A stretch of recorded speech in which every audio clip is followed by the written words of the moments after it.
अस्सलाम वालेकुम students, your instructor Mohammad Irfan Qayyum and welcome to my YouTube channel success teacher. उम्मीद करता हूँ हम सभी लोग खैरियत से होंगे। आज के इस पर्टिकुलर वीडियो के अंदर हम लोग पीएमसी एमडी कैट सिलेबस 2021 का जो सेकंड ईयर का पोर्शन है उसको एनालाइज करेंगे कि आपने कौन सी बुक से कौन से टॉपिक्स को जो है वो करना है।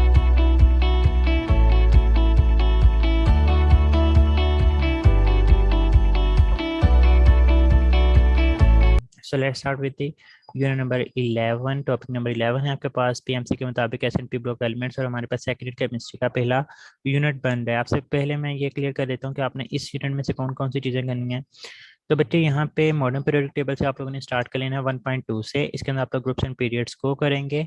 उसके बाद आप लोगों ने सब मेजर फैमिलीज को करना है। उसके बाद blocks in the periodic table करना है। मेटल नॉन मेटल मेटल्स के अंदर जो है वो क्लासिफिकेशन आप लोगों ने इसकी करनी है। मैं ये क्लियर करता चलूँ कि सिलेबस में जो चीज़ है वो blocks in the periodic table है, बट ये जो दूसरी चीज़ है ये इनडायरेक्टली चीज़ें रिलेट करेंगी। अगर आपको इलेक्ट्रॉनिक कन्फिग्रेशन गिवन दी गई है ग्रुप्स की, तो आप लोगों को इन चीज़ों का आइडिया होना चाहिए कि कौन से ग्रुप एस के अंदर आते हैं, कौन से ग्रुप पी के अंदर आते हैं। तो इस हिसाब से ये वाली क्लासिफिकेशन जो है वो आप लोगों को हेल्प आउट कर रही होगी। ये इतनी ज़्यादा मुश्किल नहीं है, आप लोग लाजमी तौर पर ये कर रहे होंगे।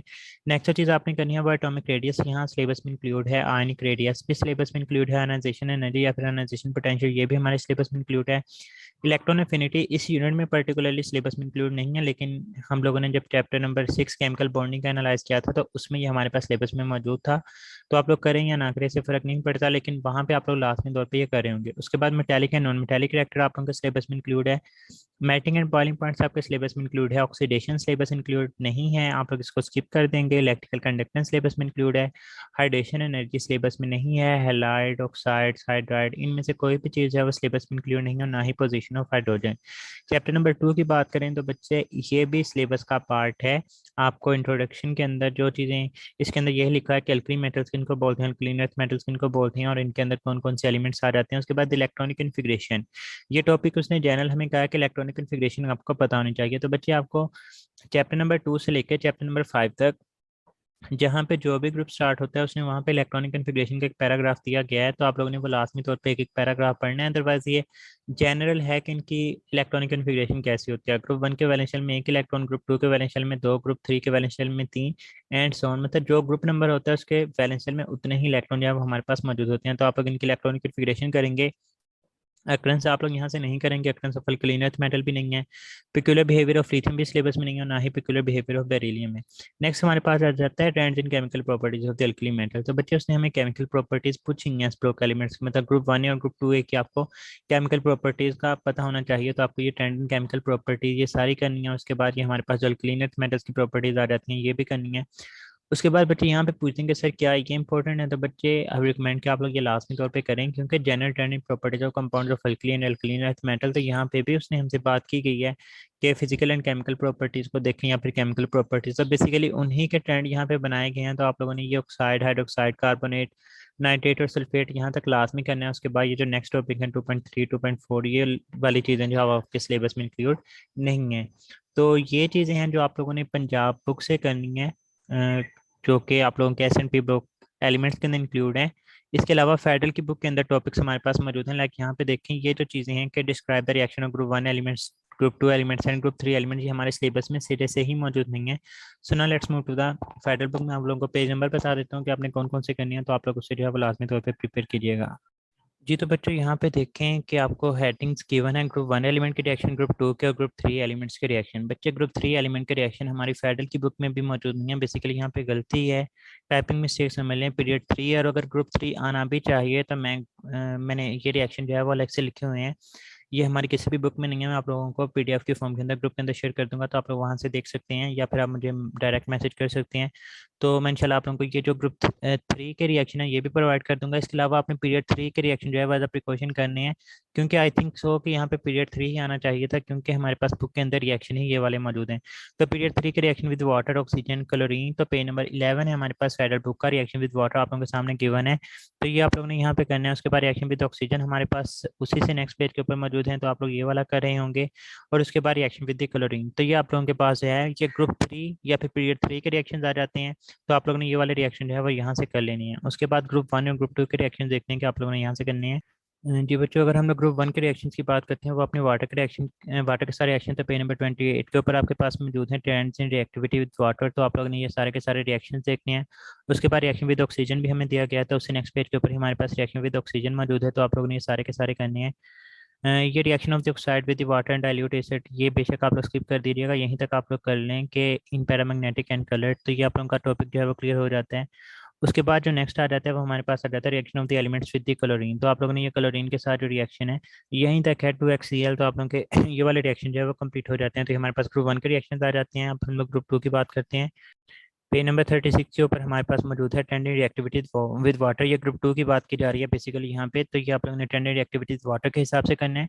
उसके बाद reaction with oxygen and nitrogen, तो ये आप लोगों ने यहाँ तक करना है। पेज नंबर 38 के ऊपर tended solubility of the hydroxide sulphate and carbonate. तो यहाँ तक आप लोगों का जो S&P ब्लॉक एलिमेंट्स का टॉपिक है वो क्लियर हो जाता है। होप सो कि आप लोगों की सारी क्वेरीज के पंजाब बुक से क्या करना है, फेडरल की बुक से क्या करना है और कहाँ तक आप लोगों का यूनिट कंप्लीट हो जाएगा। तो मैंने कोशिश किया कि सारी की सारी क्वेरीज हैं वो आप लोगों को क्लियर हो जाए।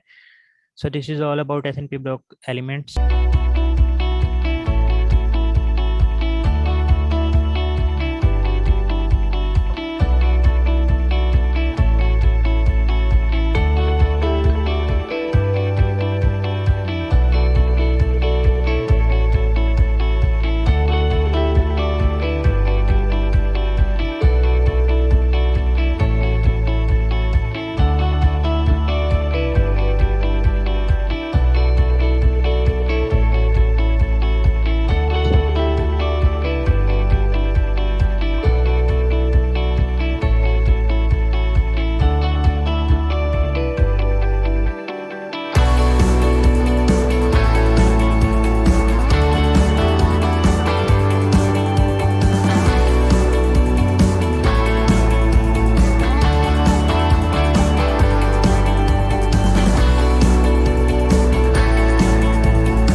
जी बच्चों, अगर आप लोग पेज नंबर 141 ओपन करते हैं फेडरल बुक का, तो वहाँ पे स्टीरियो आइसोमरिज्म या फिर ज्योमेट्रिकल आइसोमरिज्म गिवन है। तो आप लोगों ने ये स्टीरियो आइसोमरिज्म को लाजमी तौर पे देखना है।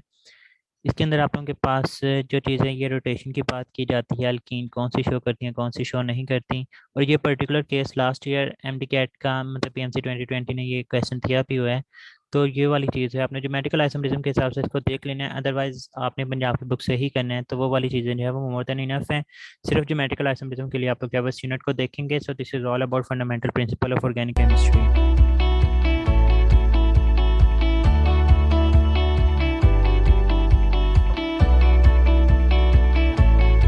So now let's move to the next unit, chemistry of hydrocarbon, जिसके अंदर एलिफेटिक और एरोमेटिक मीटर से आपके पंजाब बुक का चैप्टर 8 चैप्टर नंबर 9 दोनों चीज़ें आ जाती हैं। बट इसके अंदर आप लोग इंट्रोडक्शन करेंगे। आप लोग यहाँ पे देखें तो open chain and close chain hydrocarbon, तो बेसिकली यही क्लासिफिकेशन की बात की है। तो आप लोगों ने इसका सारे का सारा इंट्रोडक्शन और ये जो पैराग्राफ है ये आप लोगों ने लाजमी तौर पे देखना है। नोमेनक्लेचर आपके सिलेबस में इंक्लूड हैं, ये कॉमन नेम्स भी और आईयूपैक नेम्स भी आपके, ये सारे के सारे नोमेनक्लेचर ऑफ अल्केन अल्कीन और अल्काइन, ये सारे के सारे सिलेबस में गिवन है। तो आप लोगों ने सारे के सारे जो है वो नोमेनक्लेचर वगैरह करनी है। अब हम लोग बात करते हैं, अगर अल्केन्स के हिसाब से बात करें तो उसने हमें define free radical initiation propagation termination की बात की है। तो हम लोग सिर्फ इसी को देखेंगे। तो बच्चे इसका मतलब ये हुआ कि आपके पास अल्केन्स के अंदर ये जो इसकी प्रेपरेशन है ये हमारे सिलेबस में इंक्लूड नहीं है। आप लोग ये कोई भी प्रेपरेशन का मेथड नहीं करेंगे।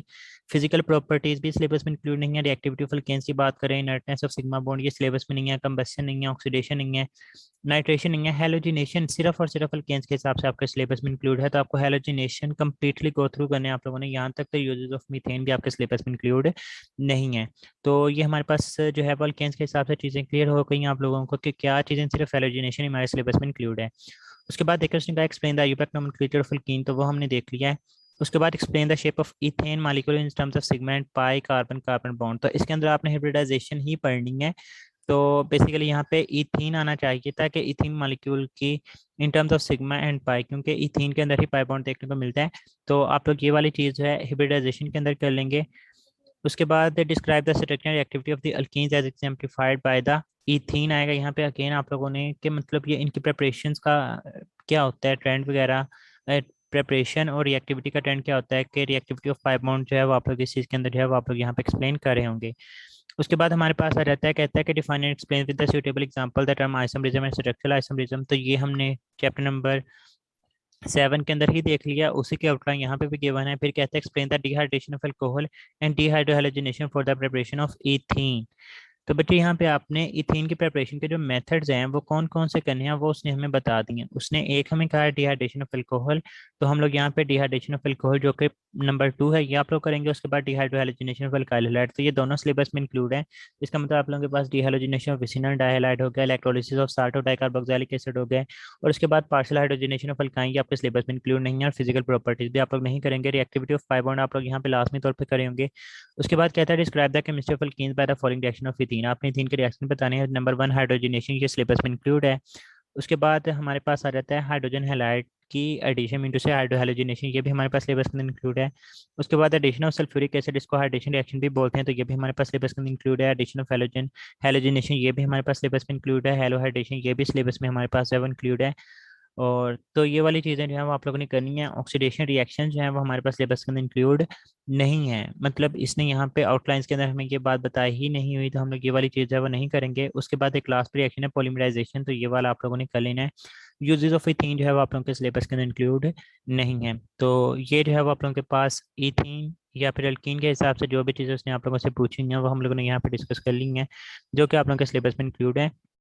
उसके बाद अगर अल्काइंस की बात करते हैं तो आईयूपैक नेमिंग सिस्टम आप लोगों को पता होना चाहिए, वो हमने देख लिया है। Compare the reactivity of alkyne, तो ये आप लोगों के पास इस यूनिट के लास्ट पे भी टॉपिक मौजूद है, चैप्टर नंबर 9 के लास्ट पे भी टॉपिक मौजूद है, आप लोग उसको यहाँ से भी कर लेंगे। उसके बाद कहता है describe the preparation of alkyne using the elimination reaction, तो बच्चे यहाँ पे प्रिपरेशन उसने कोई पर्टिकुलर नहीं बताया कि कौन सा जो है वो आप लोगों ने करना है, तो सभी जो है वो एलिमिनेशन रिएक्शन के थ्रू ही आप लोग यहाँ से अल्काइन को प्रिपेयर करते हैं। तो आपने जनरल मेथड ऑफ प्रिपरेशन ये सारे के सारे ही करने हैं जितने भी आपकी बुक के अंदर गिवन है, तो ये आप लोग कर लेंगे। फिजिकल करैक्टरिस्टिक्स सिलेबस में इंक्लूड नहीं है। रिएक्टिविटी ऑफ अल्काइन आप लोग यहाँ पे लाजमी तौर पे पढ़ लेंगे। उसके बाद describe the chemistry of alkyne, तो इसके अंदर आप लोग ने हाइड्रोजनेशन सिलेबस में गिवन है तो आप लोग करेंगे। उसके बाद आप लोगों के पास यहाँ पे एडिशन ऑफ हैलोजन एसिड जो है वो सिलेबस में इंक्लूड है, तो आप लोग यहाँ पे ये भी करेंगे। और उसके बाद एडिशन ऑफ वाटर ये भी सिलेबस में इंक्लूड है, तो ये करेंगे। मीन टू से यहाँ पे आप लोग एडिशन ऑफ हैलोजन जो है वो नहीं कर रहे होंगे, तो ये वाली चीज़ है वो आप लोगों को क्लियर हो जानी चाहिए।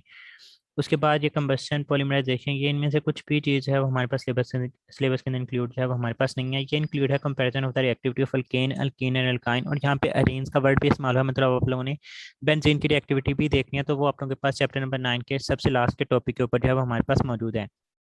उसके बाद describe and differentiate between the substitution and addition reaction, तो बच्चे मैंने जो आप लोगों को बेसिक केमिस्ट्री के 10 लेक्चर्स प्रोवाइड किए गए हैं, तो मैंने उसके अंदर ये डिफरेंस आप लोगों को बताया हुआ है सारे का सारा, तो आप लोग वहाँ से भी वो देख सकते हैं। मैं उसके डिस्क्रिप्शन के अंदर जो है वो आप लोगों को लिंक भी प्रोवाइड कर दूंगा, आप लोग वहाँ से देख सकते हैं।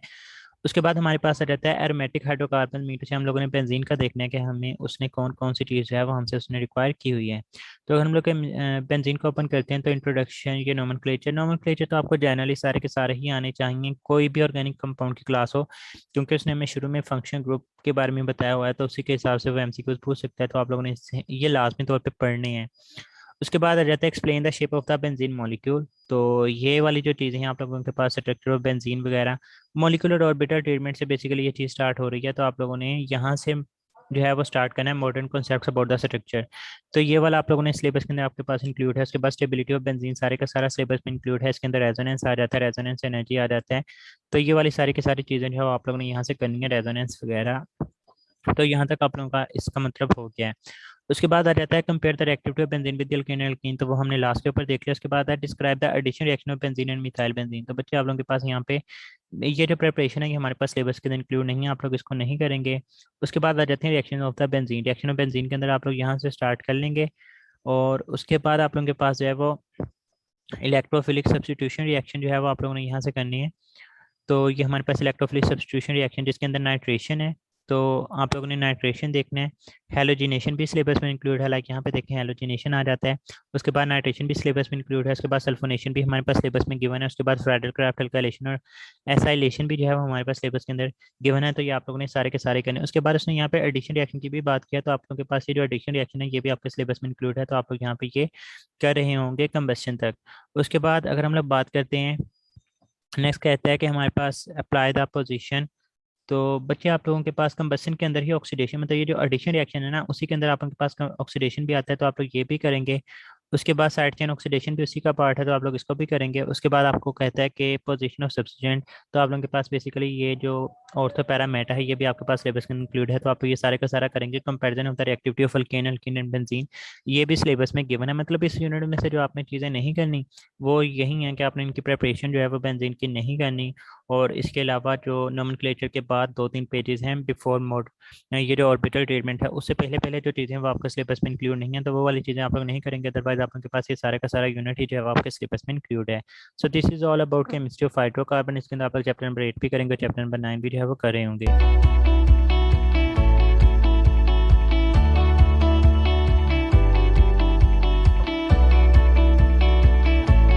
Let's move to the alkyl halides. Alkyl halide की बात करें तो इसके अंदर आप लोग इंट्रोडक्शन करेंगे, क्योंकि इसके अंदर आप लोगों के पास क्लासिफिकेशन ऑफ अल्काइल हैलाइड्स आ जाती है। उसके बाद उसने नोमेनक्लेचर की हमें हेडिंग दी है, तो आप लोग ये सारे के सारा नोमेनक्लेचर भी जो है वो आप लोग कर रहे होंगे। उसके बाद इसके मेथड ऑफ प्रिपरेशन हमारे सिलेबस में इंक्लूड नहीं है, तो आप लोग इसको जो है वो स्किप कर सकते हैं, मतलब ये हम लोग नहीं करेंगे। उसके बाद रिएक्टिविटी ऑफ अल्काइल हैलाइड जो है वो हमारे पास रिएक्शंस क्योंकि हम लोगों ने करने होते हैं, तो रिएक्शन से पहले उसने रिएक्टिविटी ऑफ अल्काइल हैलाइड हमें कहा हुआ है, तो हम लोग रिएक्टिविटी ऑफ अल्काइल हैलाइड ये सारे का सारा करेंगे, bond energy and bond polarity. उसके बाद हमारे पास रिएक्शंस आ जाते हैं, तो रिएक्शन ऑफ अल्काइल हैलाइड के अंदर न्यूक्लियोफिलिक सब्स्टिट्यूशन रिएक्शन, ये इलेक्ट्रोफाइल न्यूक्लियोफाइल, ये सारे का सारा आप लोगों ने करना है। और कहाँ तक करना है, ये आप लोगों के पास beta elimination B1 E2 E1 आप लोगों ने जो है वो करना है। Word synthesis reduction of alkyl halide reduction with sodium light, यहाँ तक आप लोगों ने करना है। उसके बाद ये जो ग्रिग्नार्ड एजेंट है ये हमारे पास सिलेबस में इंक्लूड नहीं है, आप लोग बेशक इसको स्किप कर दें, इससे कोई भी मसला नहीं होगा। एनी हाउ, अगर मैं आपको इनमें से बताऊं तो आपने पर्टिकुलरली जो चीज़ करनी है वो आप लोगों के पास रिएक्शन विथ ये जो आपके पास फॉर्मेल्डिहाइड है या फिर एसिटाल्डिहाइड है या फिर कीटोन, इनके रिएक्शन जो है वो आप लोगों को तीनों के आने चाहिए, क्योंकि ये आगे जाके इंडायरेक्टली हमारे सिलेबस में इंक्लूड है। अदरवाइज यहाँ पे ग्रिग्नाइड जो है वो आपके सिलेबस का पार्ट नहीं है। इसके अलावा रिएक्शन विद CO2 हम लोग कार्बोक्सिलिक एसिड के अंदर जाके भी देख रहे होते हैं। तो रिएक्शन मतलब ये reaction number 5, reaction number 6, reaction number 7, reaction number 8 जो है वो आप लोग यहाँ से इनका मैकेनिज्म देख रहे हैं, तो भाई ये सिलेबस में जो है वो हमारे पास इंक्लूड नहीं है। So this is all about alkyl halide. Fatal book की तरफ जाने की जरूरत इसके लिए भी नहीं है।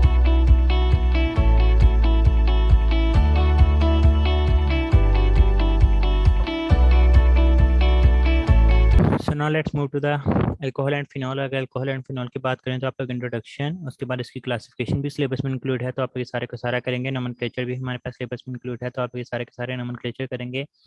ये industrial preparation of alcohol syllabus में नहीं है, तो आप लोग इसको स्किप कर देंगे। एथेनॉल से फ्रॉम मोलेसिस, ये सारी की सारी चीज़ें जो है वो आप लोगों के पास सिलेबस में नहीं है, तो आप लोग इसे नहीं कर रहे होंगे। उसके बाद इसकी फिजिकल प्रॉपर्टीज भी सिलेबस में नहीं है, ये भी आप लोग नहीं करेंगे। अगर रिएक्शन ऑफ अल्कोहल की बात करें तो ये सारे के सारे रिएक्शन जो है वो आप लोगों के सिलेबस में इंक्लूड हैं। Like some other reaction of oxidation आ जाता है, डिहाइड्रेशन आ जाता है। और उसके बाद अगर आप लोगों ने प्राइमरी सेकेंडरी और टर्शियल अल्कोहल में डिस्टिंग्विश करना हो तो ये सारे का सारा आप लोगों ने करना है। तो यहाँ तक आ जाता है। यूजेस ऑफ अल्कोहल जो है वो सिलेबस में इंक्लूड नहीं है, तो ये आप लोग नहीं करे होंगे। अगर हम लोग फिनॉल की बात करते हैं तो फिनॉल के अंदर आप लोगों को इसका इंट्रोडक्शन क्या होता है, उसके बाद इनकी प्रिपरेशन के मेथड जो है वो हमारे सिलेबस में इंक्लूड नहीं है, तो आप लोग ये वाली चीज़ें नहीं करेंगे। फिजिकल प्रॉपर्टीज सिलेबस में इंक्लूड है। उसके बाद रिएक्शंस ऑफ फिनॉल इंक्लूड हैं, इसका एसिडिक बिहेवियर भी इंक्लूड है। और रिएक्टिविटी मीन्स अब इसके जो रिएक्शन हैं ये आगे आप लोगों ने सारे के सारे करने हैं, ड्यू टू बेंजीनिंग हो या फिर reaction of benzene due to OH group हो, ये सिलेबस के अंदर इंक्लूड हैं। तो आप लोगों ने यहाँ तक रिएक्शन विद फॉर्मेल्डिहाइड तक आप लोगों ने सारे के सारी चीज़ें जो है वो आप लोगों ने कर रहे होना है। तो आप लोगों के पास इस तरह से ये जो अल्कोहल एंड फिनॉल वाली चीज़ें जो है होप्स हो कि आप लोगों की चीज़ें जो है वो क्लियर हो चुकी होंगी। अगर मैं आप लोगों को बताऊं कि इसके अंदर तो नोमेनक्लेचर सेलेक्टिव ऑफ अल्कोहल भी हो चुका है, रिएक्टिविटी ऑफ अल्कोहल भी हो चुका है, chemistry of alcohol by the preparation of ether and Easter, तो हम लोग इस तरह अल्कोहल से ईथर और ईस्टर किस तरह से प्रिपेयर करते हैं। तो अगर आप लोग अल्कोहल की रिएक्शन देखते हैं तो आप लोगों को दोनों की प्रिपरेशन देखने को मिलेगी। उसके बाद स्ट्रक्चर ऑफ फिनॉल भी यहाँ पे हो चुका है, reactivity of phenol and their chemistry by the electrophilic aromatic substitution, तो ये आप लोगों के पास इलेक्ट्रोफिलिक एरोमेटिक सब्स्टिट्यूशन ही हो रही है यहाँ पे। तो ये वाले आप लोगों के पास रिएक्शन जो है वो आ जाते हैं। उसके बाद differentiate between alcohol and phenol, तो आप लोगों ने यहाँ पे अल्कोहल और फिनॉल में अगर डिफरेंस देखना हो कि हम लोग किस तरह से करते हैं, तो बच्चे की जो रिएक्शन है ना हेलोजिनेशन वाला, तो ये सिर्फ और सिर्फ फिनॉल ही देती है हमारे पास, अल्कोहल जो है वो रिएक्शन नहीं देती। बेसिकली इस रिएक्शन को लेकर यहाँ पे हाईलाइट किया जा रहा है, तो आप लोगों ने ये वाला रिएक्शन जो है वो यहाँ पे कर लेना है। So this is all about alcohol and phenol.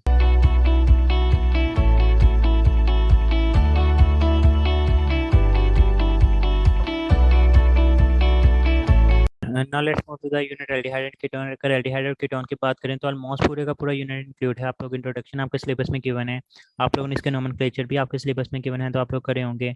उसके बाद इनकी प्रिपरेशन के जो मेथड हैं वो भी आपके सिलेबस के अंदर गिवन है, तो आप लोग इसकी प्रिपरेशन के सारे मेथड करेंगे। उसके बाद activity of aldehyde and ketone और उनका कंपैरिजन तो यहाँ पे गिवन है, वो भी आप लोगों ने करना है। एसिड एंड बेस कैटालाइज, इसका मतलब आप लोगों के पास ये सारे के सारे acid and base catalyse reaction है, ये आप लोगों ने करने हैं। चाहे कैनिजार हो, हेलोफॉर्म रिएक्शन कोई भी हो, आप लोगों ने सारे के सारे करने हैं। Acid catalyse, base catalyse reaction ये हमारे पास सारे के सारे आ जाते हैं। उसके बाद हमारे पास आ जाता है, कहता है कि describe the chemistry of aldehyde and ketones by their reduction to alcohol, तो ये एडिशन ऑफ अल्कोहल नहीं है, लेकिन ये लाजमी तौर पे कर लें, मतलब यहाँ पे पूरा यूनिट इंक्लूड है तो ये भी कर लें तो कोई मसला नहीं होगा। तो रिडक्शन रिएक्शन है ये आप लोग कर रहे होंगे, रिडक्शन रिएक्शन कैटालिटिक रिडक्शन, उसके बाद ऑक्सीडेशन रिएक्शन भी उसने हमें सिलेबस के अंदर दिए हैं, तो आप लोगों के पास ऑक्सीडेशन रिएक्शन जो है वो आप लोगों ने करनी है। आइडेंटिफिकेशन ऑफ कार्बोनिल कंपाउंड बच जाता है और साथ में यूजेस बच जाते हैं। लेकिन सारी की सारी अकेडमीज जो हैं वो करवा रही हैं आइडेंटिफिकेशन ऑफ कार्बोनिल कंपाउंड, तो अगर आप लोग आइडेंटिफिकेशन भी कर लेते हैं तो ये इन शॉर्ट आप लोगों के पास ये पूरे का पूरा यूनिट इंक्लूड है। आप लोग ये कर रहे होंगे, यूजेस ऑफ फॉर्मेल्डिहाइड और एसिटाल्डिहाइड एसिटर्स नहीं पूछे जाते तो अपने ऊपर एहसान कर लीजिएगा ये टॉपिक स्किप करके, अदरवाइज आप लोग ने पूरे का पूरा यूनिट ही करना है। So this is all about aldehyde.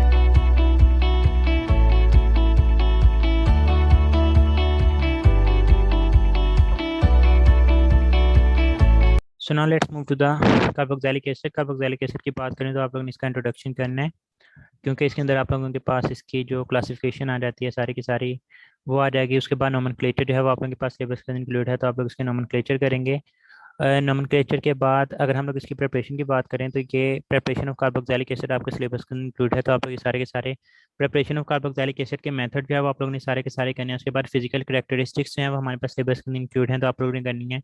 Reactivity of carboxylic group भी ये सारे के सारे सिलेबस में इंक्लूड हैं, तो आप लोगों ने ये सारी की सारी चीज़ें जो है वो यहाँ तक एल्केन्स तक जो है वो आप लोगों ने सारे का सारा करना है। एसिटिक एसिड अलग से करने की ज़रूरत नहीं है, क्योंकि वो इसी के अंदर जो है वो चीज़ें आ जाती हैं, तो आप लोगों ने एसिटिक एसिड से ऊपर ऊपर सारा करना है। उसके बाद ये अमाइनो एसिड वगैरह में से कुछ भी इंक्लूड नहीं है। यहाँ पे देखें तो नोमेनक्लेचर भी हमारे पास कवर हो चुका है, प्रिपरेशन ऑफ कार्बोक्सिलिक एसिड भी यहाँ पे कवर हो चुकी है, रिएक्टिविटी ऑफ कार्बोक्सिलिक एसिड जितने भी रिएक्शन है वो कवर हो चुके हैं। फिर कहता है carboxylic acid conversion to carboxylic acid derivatives, इनके अंदर हम लोग किस तरह से कन्वर्ट करते हैं, तो ये वाले रिएक्शन सारे के सारे हमारे पास इस यूनिट के अंदर इंक्लूड हैं। सो this is all about carboxylic acid. आप लोग इसी को यहाँ से करेंगे। एक यहाँ पे चीज़ हमारी बुक के अंदर गिवन नहीं है जो कि आप लोगों ने फेडरल की बुक से कर लेनी है, वहाँ पे एक ट्रेंड लिखा होगा कि एसिड हैलाइड ईस्टर एमाइड इनकी रिएक्टिविटी का ट्रेंड क्या होता है, सिर्फ वहाँ से वो ट्रेंड पढ़ लीजिएगा या फिर मुझसे वैसे मैसेज कर दीजिएगा, मैं आपको वैसे बता दूंगा।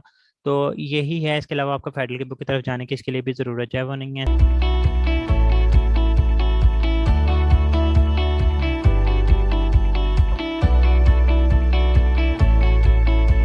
सो now let's move to the unit macromolecule. तो बच्चों इसके अंदर प्रोटीन और एंजाइम ही मौजूद हैं, इसके अलावा कुछ भी नहीं है, कुछ भी नहीं से मुराद कुछ भी नहीं है, मतलब सिर्फ प्रोटीन और एंजाइम ही करनी है। उसके लिए आपने चैप्टर नंबर 13 के अंदर पेप्टाइड एंड प्रोटीन की हेडिंग को भी देख लेना है, ये आप लोगों ने लाजमी तौर पे पढ़ लेनी है। उसके बाद चैप्टर नंबर 14 के अंदर ये कुछ भी नहीं है, structure of polymer type of polymer कुछ भी नहीं करना, तो मुराद कुछ भी नहीं करना, जो चीज़ें करनी है हम लोग उन्हें देख लेते हैं। सिर्फ और सिर्फ इस यूनिट के अंदर जो प्रोटीन और साथ में एंजाइम की हेडिंग गिवन है हम लोगों ने वही करनी है। तो पेज नंबर देख लेते हैं कि हमारे पास क्या क्या है यहाँ पे जो आप लोगों ने चीज़ें यहाँ से कर लेनी है। तो हमारे पास एंजाइम्स हैं, तो यहाँ पे एंजाइम जो है वो हमारे पास 23 के ऊपर मौजूद हैं, तो आप लोगों ने एंजाइम उसकी क्लासिफिकेशन क्या होती है, उसकी प्रॉपर्टीज़ क्या हैं, ये सारे के सारे एंजाइम के अंदर हमारे पास जो है वो आ जाएगा। उसके बाद ये न्यूक्लिक एसिड है, न्यूक्लिक एसिड हमारे सिलेबस में नहीं है। ये एंजाइम से ऊपर ही हमारे पास प्रोटीन, साथ अगर हम लोग प्रोटीन को देखते हैं तो आई थिंक सो मैंने यहाँ पे स्किप कर दिया है। तो ये आ गया हमारे पास प्रोटीन। तो बच्चे यहाँ पे आप लोगों के पास प्रोटीन जो है वो पेज नंबर 275 के ऊपर मौजूद है, तो आप लोग प्रोटीन यहाँ से स्टार्ट करेंगे और ये सारी के सारी जो है वो इंपॉर्टेंस ऑफ प्रोटीन तक जो है वो आप लोग करेंगे। तो प्रोटीन का जितना भी पोर्शन है और एंजाइम का जितना भी पोर्शन है ये आपके सिलेबस में इंक्लूड है, इसके अलावा और कोई भी चीज़ जो है वो आप लोगों के सिलेबस में इंक्लूड नहीं है। ये सारी की सारी चीज़ें आप लोगों की यही बुक के अंदर गिवन है। So this is all about part 2 analysis. Hope so कि आप लोगों को ये वीडियो पसंद आई होगी और आप लोगों की सारी क्वेरीज क्लियर हो चुकी होंगी। Still you have any confusion you may ask in the comment section। तो हमें याद रखिएगा, फ़ी अमानिल्लाह, अल्लाह हाफिज़।